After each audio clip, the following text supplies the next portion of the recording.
everyone, and welcome to Suburban Stone Age. Today's video is about pit firing again, but this time we're back at it in the backyard. What you're looking at here is the primary fire that you start in order to heat up the ground and also get a good set of coals going. Also, as the primary fire burns down, you're going to need to move the pots close in and start to preheat them. This will drive off the moisture and hopefully prevent them from exploding due to moisture turning into steam and then expanding and blowing out your pots. Next up, we have the secondary fire. Now that we've got a good bed of coals going, we place the pots into the center, and then we build a second fire above it using the coals to get it started. And then we place larger logs in a tent shape over that pot. As those logs catch fire and heat up, that is what's going to be the fuel that makes that secondary fire get up to temperature and bake the pots until they're finished. So you're going to let the secondary fire burn down to coals as well. One of the things I didn't plan for was having the rocks that are in the mound of soil that I'm using as a base for the fire, having them explode. You can hear those popping sounds. Those are the rocks exploding in the fire and shooting rock chips all over the yard. Next time I will be a little bit more careful about that. This is one of the chips that popped out of the fire and it's still really hot. Too hot to touch. The secondary fire is still burning down to coals. This part took an hour. You can hear the rocks popping. Here we're almost at the end of the second firing. You can see in the middle the coals are really hot. The pottery is about that same orange color as the coals. The second fire has burned down to coals and those pots are still inside there. In a second here we'll show you what the pot looks like. This is a close-up view of the pot. You can see that circular shape is the handle.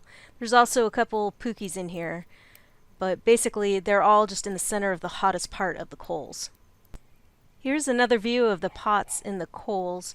You can see the pookie and the main pot, and you can see them glowing orange. They're the same hot temperature as the coals, and this is where the actual firing process is taking place. The fire is the hottest at this stage. Here are the results of last night's firing. These three pieces were in the coals that you saw, kind of hidden, but they turned out good. You can tell. Hear the tink, tink, tink. They fired really well. There was a little bit of spalling in this guy. See if you can see it. See that kind of crater in there? I can't tell if that was from the pottery or if it was from the exploding rocks. But nevertheless, the pot is still good, it holds water, and I am very, very pleased. I think firing outside was a little bit easier than firing indoors because I was able to circle around the fire pit 360 degrees and tend to it and add fuel and plug holes and all that good stuff. It made it a little bit easier. So, but the bad news is it is outside, so during fire season I won't have that available. So I like having both options. So this is also to earlier firings that were done in the electric kiln. You can see that in pit firing, it does come out a little bit different. These are fire clouds that you see, this sort of carbonization on the outside.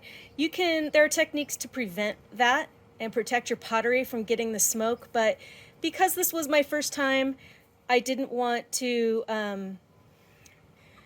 have too many details to tend to at once. I just wanted to get a successful firing done. So I went ahead and just let the fire clouds happen on the pottery, and also they can leave unique patterns. And it overall doesn't look too bad. But in an electric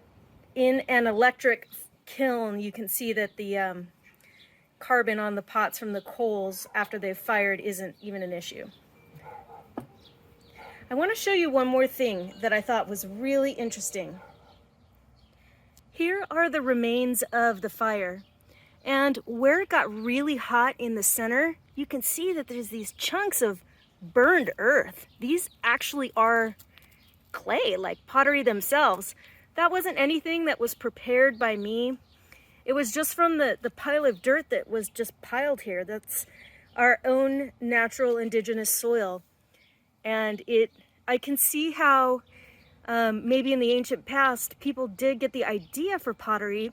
You have a really nice cooking fire going, and underneath it, you find these very different hard-baked pieces of earth, and then you get the idea, well, maybe I can make something out of that. So I thought that was really interesting. That maybe was how people, were inspired to try making actual pots, and that was just as a consequence of having fires on dirt anyway. Another thing is all that popping and exploding. These are rocks. These are andesite from our local volcano, and these rocks are everywhere in our yard, and they exploded in the fire from those popping sounds you heard earlier. But they also create really sharp edges, so this also could have been an inspiration for stone tools. See, it's not flint or obsidian or chert like you might see in different tool types, but I mean, that's a cutting edge right there. So fire-cracked rocks also could have been inspired in this way, inspired tool making and stone tool making. I just thought that was really interesting how it kind of all clicked and made sense. When you have a pretty hot fire on a pile of dirt with some rocks around, you get some really interesting combinations. All right, well, thanks for watching. Keep you posted on the pottery that we do, and give us a like if you enjoyed the video, subscribe for more progress, and we'll see you again very, very soon. Bye.